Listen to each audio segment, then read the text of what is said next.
કણિકા પણ મળી જાય તો એ કણ પણ જો પ્રભુ સંબંધી પ્રસાદીનો કણ હોય, શ્રી યમુનાજીની એક બૂંદ હોય અને ઠાકોરજીના ચરણારવિંદનો એક રજકણ હોય, આ ત્રણેય બહુ દુર્લભ છે. એને માત્રામાં એના પ્રભાવને જોખાતું નથી. એ કણ પણ કલ્યાણકારી છે, એ કણિકા પણ કલ્યાણકારી છે. શ્રી યમુનાજીના 41 પદોની આ રસગાથા એવી દિવ્ય છે. ગઈકાલે પણ આપણે દર્શન કરતા કરતા યમુનાજીના નામ, રૂપ, લીલા અને ગુણ આ ચારેયના પ્રકારથી શ્રી યમુનાજીના આ દિવ્ય મહિમાને આપણે જાણી રહ્યા છીએ. ગઈકાલે યમુનાજીના દર્શન કરતા 41 પદોના દર્શન કરતા કરતા આપણી યાત્રા આરામથી ધીરે ધીરે વિલાસ ગમનોલ્લસત યમુનાજીની ગતિની જેમ વિલાસપૂર્વક ગતિ કહી રહી છે. બે પ્રકારની ગતિ યમુનાજીની છે. એક તો સઘોષ ગતિ દંતુરા સમધિરૂઢ દોલોત્તમા. તમે કહો તો કાલિંદી પર્વત પરથી વેગ રૂપે આવતા યમુનાજી, એ રીતે આપણે કથા કરીએ. અને તમે કહો તો વિલાસ ગમનોલ્લસત, વ્રજમાં આવીને વિલાસપૂર્વક ગતિ કરતા યમુનાજીની જેમ ગાતા થાય. આપણે કોઈ ઉતાવળ તો છે નહીં. યમુનાજીની એક એક લહેરો, એક એક ઘાટો પર થતા થતા તરવું નથી, તણાવવું છે. પ્રયાસો છોડી દઈએ ને પછી જ પ્રસાદની પ્રાપ્તિ થતી હોય છે. કારણ કે પ્રભુ પુરુષાર્થ આધીન નથી, પ્રયાસ આધીન નથી. એ તો પ્રસાદ છે, તેની પ્રસન્નતાથી મળે છે. પ્રભુ યમે વૈશ્ય વૃણુતે તેન લભ્ય, એ જેના વર્ણનો વિચાર કરે એને જ પ્રાપ્ત થાય છે. આપણા પસંદ કરવાથી ભગવાન મળતો નથી, ભગવાન આપણને પસંદ કરે ત્યારે એ મળતો હોય છે. તો એ આપણને પસંદ કરે ખબર કેમ પડે? તો કે આપણા મુખ ઉપર શ્રી યમુનાજીનું નામ આવે ને તો માનજો કે હવે તમે ઠાકોરજીને ગમવા લાગ્યા છો. તમારા જીવનમાં મહાપ્રભુજીની આજ્ઞા ચરિતાર્થ થતી લાગે તો માનજો હવે પ્રભુને તમે ગમવા લાગ્યા છો. સેવામાં તમારી અભિરુચિ પ્રગટ થાય તો માનજો કે તમે પ્રભુને ધીમે ધીમે ગમવા લાગ્યા છો. આપણી જ અભિવ્યક્તિ અને કૃતિઓ પ્રભુને આપણે ગમવા લાગ્યા છે એના પ્રમાણો છે. ચમત્કાર સામે નથી થવાનો, ચમત્કાર તો આપણી ભીતર થવાનો છે. કારણ કે આ વ્યક્તિની ભીતર જ એક વ્રજભક્ત બિરાજમાન છે. અને જે દિવસે એ વ્રજભક્ત પ્રગટ થયો ત્યારે નૈન નૈન ભર દે કબ ભાનુ તનયા, નેત્ર ભરીને એ પ્રગટ નૈનન પ્રગટ લીલા દિખાવે. આ બધી જ લીલાઓ પ્રગટ થવા લાગશે. આમ ગઈકાલે જે આપણે ચર્ચા કરી રહ્યા હતા, રસિક પ્રીતમ રાસ કરત શ્રી યમુના પાસ और मानो निर्धनन की है जो धनया. આ નિર્ધનોનું ધન છે એમ કહ્યું. 4 પદ શ્રી હરિરાય મહાપ્રભુજીના, 5મા પદથી ગોવિંદ સ્વામીના પદ શરૂ થાય. અને આ ગોવિંદ સ્વામી ઉપર વિશેષ કૃપા રહી છે. પરમાનંદ દાસ પણ સ્વામી હતા, પણ એમની આગળ દાસ જ લખાય છે. પણ ગોવિંદ સ્વામી એવા છે એમના નામની પાછળ હજી સ્વામી લખાય છે. આપણે ગોવિંદ દાસ નથી કહેતા. કેમ કે બીજાની ઉપર સ્વામિત્વ કરે એ તો દાસત્વનું સૂચન છે, પણ જે પોતાની જાત ઉપર જીતે ને એ જ સાચો સ્વામી છે. અને ગોવિંદ સ્વામી સ્વયંને જીત્યા છે. આપણે ત્યાં વાર્તા પ્રસંગમાં પણ આવે છે સ્વયં એમ તો ગોવિંદ સ્વામીના, કે જ્યારે પોતાના અનેક શિષ્યો હતા એમના, પણ જ્યારે શરણે આવી ગયા ગુસાઈજીને, કારણ કે 4 અષ્ટસખામાંના મહાપ્રભુજીના સેવક અને 4 ગુસાઈજીના સેવક. અને આ એક ગોવિંદ સ્વામી એવા છે જેમને સાખ્ય ભાવનું દાન સ્વયં શ્રીનાથજી બાબાએ કરેલું. બ્રહ્મ સમન લીધું, પોતે દાસ બન્યા, પણ એમના ઘણા શિષ્યો પૂર્વમાં હતા. એકવાર એક શિષ્ય ગામમાં ગોતતો ગોતતો આવ્યો. વડીલોએ એમનું શિષ્યત્વ સ્વીકાર્યું હશે ને આ યુવાન, એને ખબર નહીં ગોવિંદ સ્વામી કોણ, પણ અમારા વડીલોના ગુરુ ગોવિંદ સ્વામી છે, લાવ એમને પગે લાગવા જવું. ને ગોતતા ગોતતા આવ્યા ને ગામની બહાર ગોવિંદ સ્વામી જ મળ્યા. અને પૂછ્યું કે આ ગામમાં ગોવિંદ સ્વામી ક્યાં રહે છે? ત્યારે ગોવિંદ સ્વામીએ કહ્યું, અરે તમે આવવામાં બહુ વાર કરી દીધી, ગોવિંદ સ્વામી તો ક્યારના ગુજરી ગયા. અને પેલો હતાશ થયો, મનમાં વિશ્વાસ બેઠો નહીં. અરે ગોવિંદ સ્વામી ગુજરી ગયા તો સંભવ જ નથી. છતાંય લાવ ગામમાં પૂછું તો ખરા. પૂછતા પૂછતા તપાસ કરતા કરતા ગોવિંદ સ્વામીના ઘરે આવ્યા. દરવાજો ખટખટાવ્યો, જ્યાં ખોલ્યો તો ભીતર ગોવિંદ સ્વામી. અરે તમે તો કહ્યું કે ગોવિંદ સ્વામી ગુજરી ગયા, તમે તો છો. ત્યારે કહ્યું કે હજી કહું છું, ગોવિંદ સ્વામી તો ક્યારના ગુજરી ગયા. જે દિવસે મેં બ્રહ્મ સંબંધ લીધું, સ્વામી તો ક્યારના ગુજરી ગયા. હવે આ ઘરમાં ગોવિંદ દાસ રહે છે. સ્વામિત્વ તો સમર્પણથી સમાપ્ત થઈ ગયું. કારણ કે જે સ્વામિત્વ આપણા ઉદ્ધાર અને કલ્યાણમાં જ બંધનકારી હોય, એ સ્વામિત્વને રાખીને શું કરવું? આ માર્ગમાં તો દાસત્વ જ કલ્યાણકારી છે. લૌકિકમાં કોઈ બહુ મોટા પદ મેળવો અને પ્રતિષ્ઠા અને સ્વામિત્વ મેળવો તો તમારી લૌકિક પ્રગતિ કહેવાય. અને અલૌકિકમાં દાસત્વને પ્રાપ્ત કરો તો એ તમારી અલૌકિક પ્રગતિ છે. દાસાનુદાસો ભવિતાસ્મિ ભૂય. દાસ ભાવ બહુ દુર્લભ છે, જલ્દી છૂટે નહીં. કારણ આપણા વ્યક્તિત્વની સાથે જે આપણી અહમતા મમતા જોડાયેલી છે, એ સહજમાં વ્યક્તિના મનમાંથી જતી નથી, દુર્લભ છે. તો આ ગોવિંદ સ્વામી કે જેને સ્વયં ગુસાઈજી પોતાની સાથે ગિરિરાજજીની કંદરામાં સદેહે પોતાની સાથે લઈ ગયા હતા, એવી કૃપા ગોવિંદ સ્વામી પર રહી છે. અનેક અનેક પ્રસંગો છે. ગોવિંદ સ્વામી સાથે ઠાકોરજી શ્રીનાથજી બાબા કઈ રીતે ખેલતા, એવી સુંદર સુંદર વાર્તાઓ પ્રસંગો શ્રી ગોવિંદ સ્વામીના ઉપલબ્ધ છે. આ ગોવિંદ સ્વામી ઉપર ગોપાલલાલજી, આપણે ત્યાં પુષ્ટિમાર્ગની જ અંતર્ગત એક જય ગોપાલ કરીને એક સમાજ છે, એક વૈષ્ણવનું પરિકર હોય છે. એ રઘુનાથજીના પંચમલાલજી ગોપાલલાલજીને વિશેષ રૂપે માને. અને ત્યાં એમની પણ કૃપા ગોવિંદ સ્વામી પર રહી અને યમુનાજીની ભીતર હિંડોળા લીલાના દર્શન ગોવિંદ સ્વામીને કરાવ્યા. એવા ગોપાલલાલજીના વચનામૃતોમાં પ્રસંગ મળે છે. એવા અનેકવિધ પ્રસંગો ગોવિંદ સ્વામી સાથે જોડાયેલા છે. એટલે જ હિંડોળામાં પણ જ્યારે ક્રમ એવો છે કે પહેલું પદ ગવાય તો આ ગોવિંદ સ્વામીનું પદ ગવાય. જ્યારે હિંડોળાના દિવસે તૈસો હિ વૃંદાવન આદિ એવા ક્રમ પણ છે. તો એવા અનેક અનેક પ્રકારથી ગોવિંદ સ્વામીની મહત્તા પુષ્ટિ માર્ગમાં માનવામાં આવી છે. આવો ગોવિંદ સ્વામી પર કેવી કૃપા યમુનાજીની રહી એનું દર્શન કરાવતા.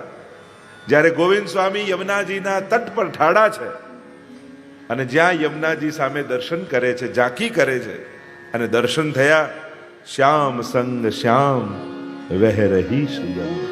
श्याम संग श्याम वे रही श्री यमुने. श्याम संग श्याम वे रही श्री यमुने. તમારી પાસે પુસ્તિકા છે.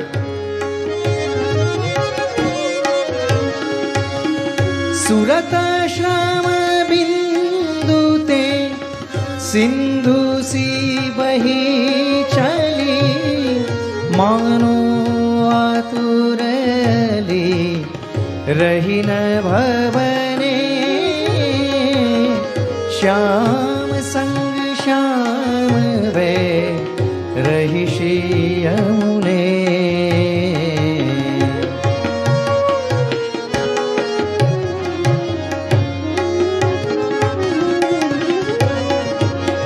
कोटि काम ही वारो रूप नैनन निहारो. लाल गिरिधरन संग करत रमने.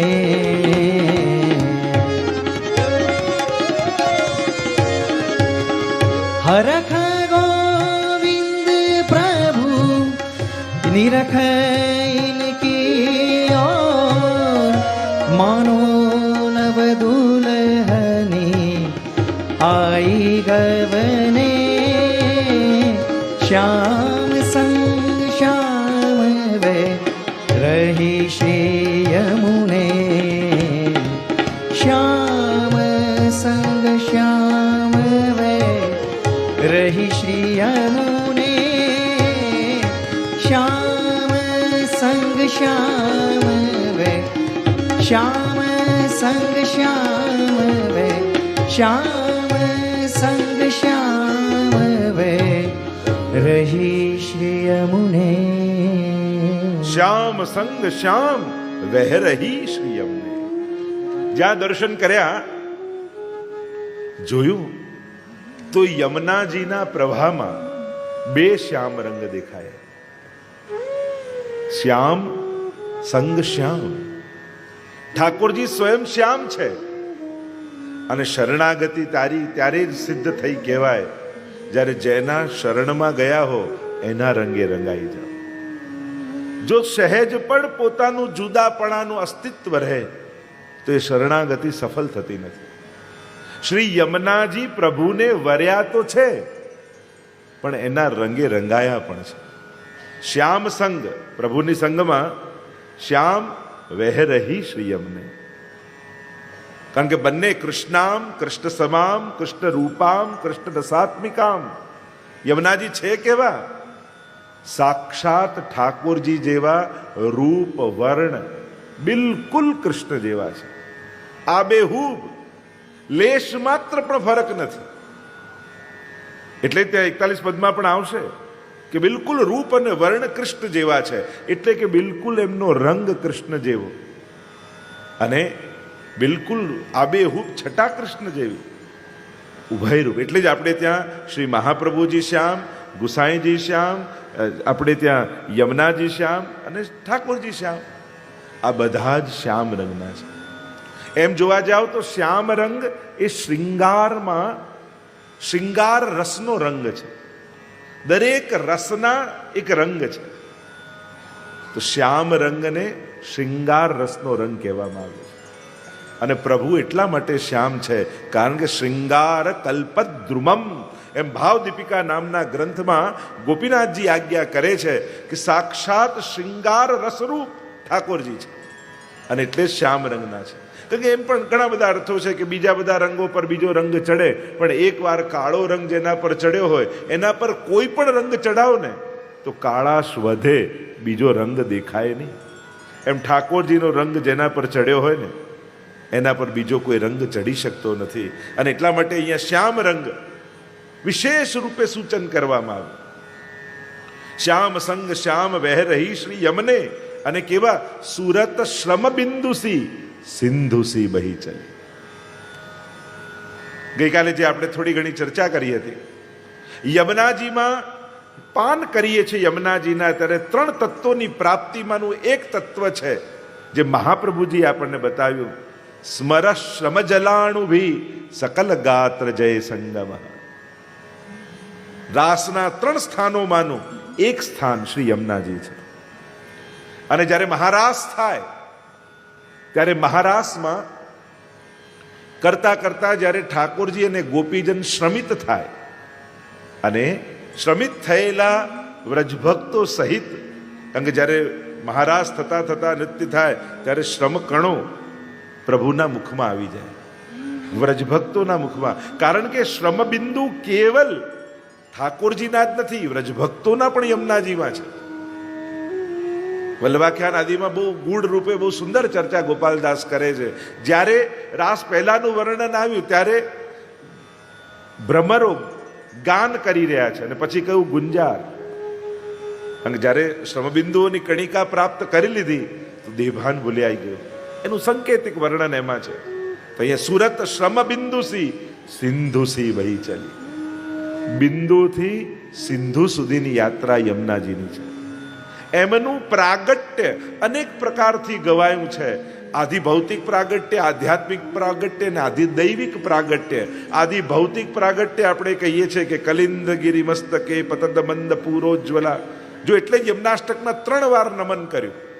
નમામિ યમુનામહમ, નમત કૃષ્ણ તુર્ય પ્રિયામ અને નમોસ્તુ યમુને સદા તવ ચરિત્રમત્યદ્ભુતમ.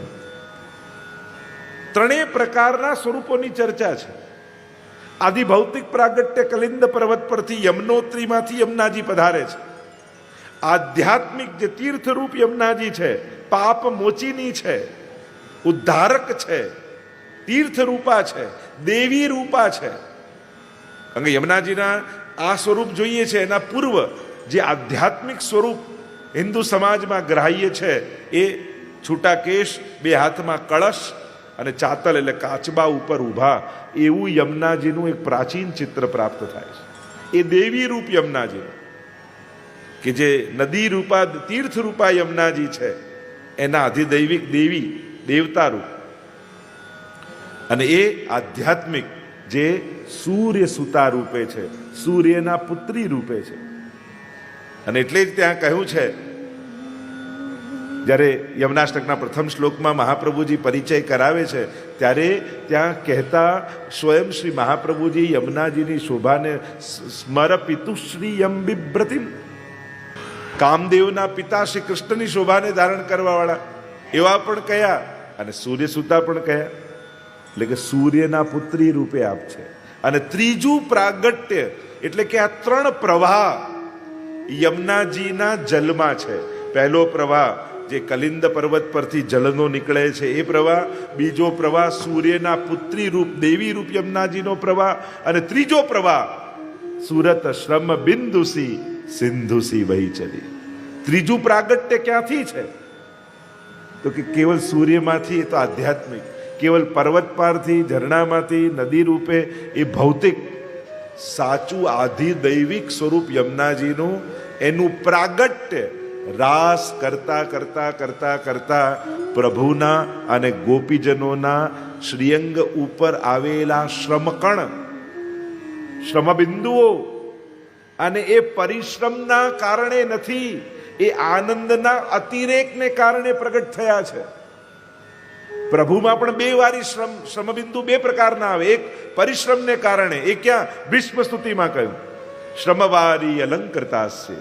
ભીષ્મજી સ્તુતિ કરતા કહે છે કે પ્રભુ, જ્યારે હું આપના દર્શન કરી રહ્યો હતો, અર્જુન પાછળ હતો, રથની લગામ પકડી આપ રથને અહીંયાથી ત્યાં, ત્યાંથી ત્યાં દોડાવી રહ્યા હતા, અને ઘોડાઓની ખુર રજો ઉડી રહી હતી, આખું શ્રીઅંગ આપનું મંડિત થયું હતું, આપના મુખ ઉપર પરિશ્રમના બિંદુઓ મસ્તક પર હતા, પણ ત્યારે પ્રભુ આપ બહુ શોભી રહ્યા હતા.